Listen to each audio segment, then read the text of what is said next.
बहुत शोर था कि वो बच्चा वलीद जिसने इतने गोल्ड मेडल लिए उसको निदा यासिर के शो में बुलाया जाए, लेकिन इनको कहां बुलाया जाना चाहिए, कहां रिस्पेक्ट देनी चाहिए, उसका किसी को नहीं पता। मैं सबूतों के साथ एक चीज शेयर करने लगा हूं। ये सीवी है एमबीबीएस की एक तालबा की। 83.4% इनका एग्रीगेट है, 3 गोल्ड मेडल है, 2 सिल्वर मेडल है, 8 डिस्टिंक्शन है, 5 इनकी रिसर्च जर्नल्स में पब्लिकेशन है इतनी कम उम्र में। इंटरनेशनल और वेल रिनाउंड पाकिस्तानी जो जर्नल्स हैं JPMA और PAFMJ में, और ये मेरिट के लिए अप्लाई करती हैं एक इदारे में इस्लामाबाद में, उसका मैं नाम नहीं ले रहा लेकिन काफी है बताने के लिए।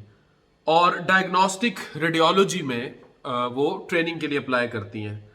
पैथेटिक स्टेट ऑफ अफेयर्स ये है कि उनको इंडक्शन नहीं दी जाती, और starting from sweeper to admin seats everything is corruption.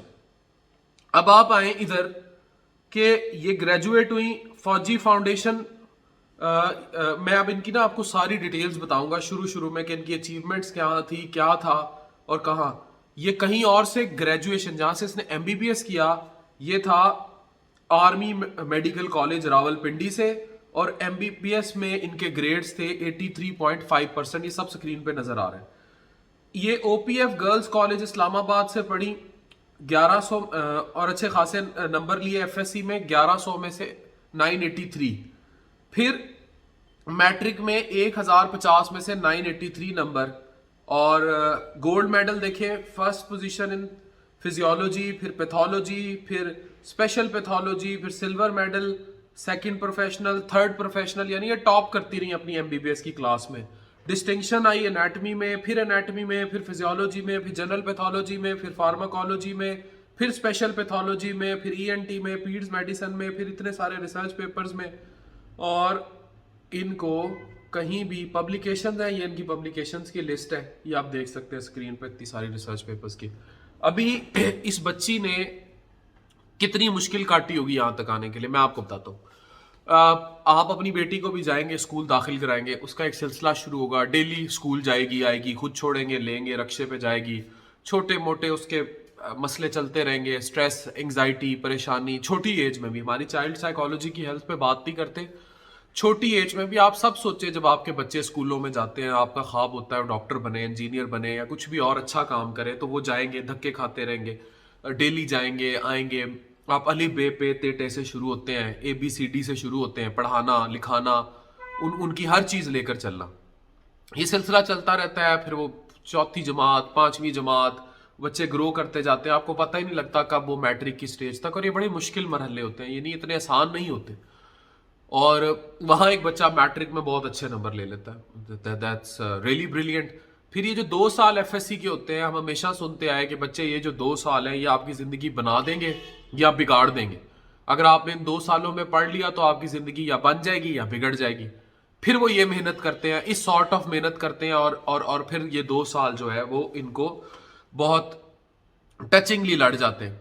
तो इन 2 सालों में वो मेहनत करते हैं, देन थिंग्स गो और अदर वे राउंड, चलती रहती है चलती रहती है चलती रहती है।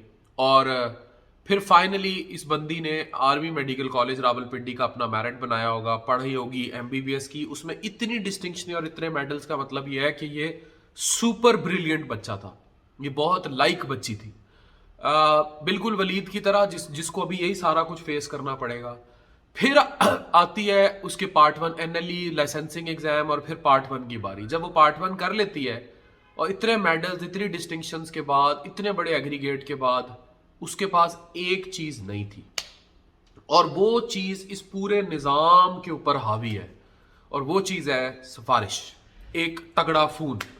यानी कि उस बंदी की या कि हमारे सब बच्चों की जो भी इतनी मेहनत करते हैं, वो सारी रियाजत आप एक तरफ कर दें और एक तगड़ा खून एक तरफ कर दें, तो आप देखिए कि किस्मत नसीब कैसे बर्बाद होते हैं। अब जो लोग सिफारिश कराते हैं या सिफारिश करते हैं या मेरिट का कत्लेआम करते हैं, तो ये जो मेरिट का कत्लेआम है, ये लफ्ज छोटा नहीं है, ये किसी को मार देने से भी ज्यादा खतरनाक है, ये किसी को कत्ल कर देने से बड़ा जुर्म है।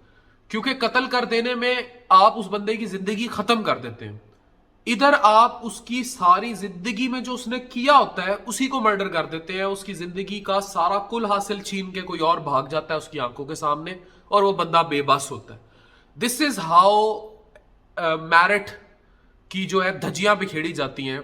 और ये पाकिस्तान के एक इदारे या एक शहर की कहानी नहीं है, this is happening in almost every institution of Pakistan. और सवाए इसके कि जो एंट्री टेस्ट से दाखिले होते हैं, मैंने पूरे अपने निज़ाम में, फिर ये सेंट्रल डिडक्शन आ गई, मैंने मेरिट की धज्जियां जगह जगह पर देखी।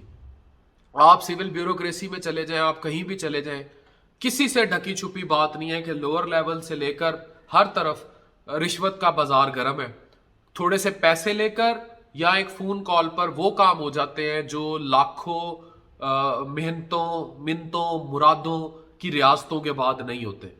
तो जब निजाम ही करप्शन से अटापटा होगा, और आज ये बच्ची ये सीखेगी, जो बात मैं करने जा रहा हूं यहां, अगर ये बच्ची ये सीखेगी कि मैंने जिंदगी भर इतनी मेहनत की थी, इतनी मेहनत की थी, और जब मुझे रेडियोलॉजी में ट्रेनिंग मिलने की बारी आई थी तो किसी और का फोन आया था या पैसे चल गए थे, हाउ कम के वो आने वाली नस्ल को ये सिखाएगी, मतलब ये अगर सरवाइव कर जाती है इस ट्रॉमा को, तो जब उसकी शादी होगी, बच्चे होंगे, हाउ कम के ये अपनी औलाद को, जो कि नस्ल है, जो कि फ्यूचर जनरेशन ऑफ पाकिस्तान है, because it is happening everywhere, how come के वो ये अपने बच्चे को सिखाएगी कि तू बहुत मेहनत कर।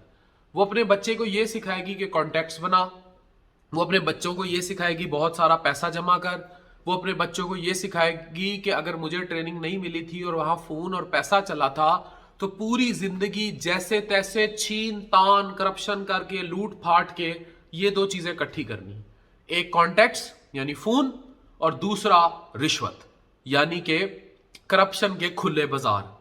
याद रखें, जब आप मेरिट का कत्लेआम करते हैं तो ये सिस्टम बहुत बड़ी डीरेलमेंट पे जाता है।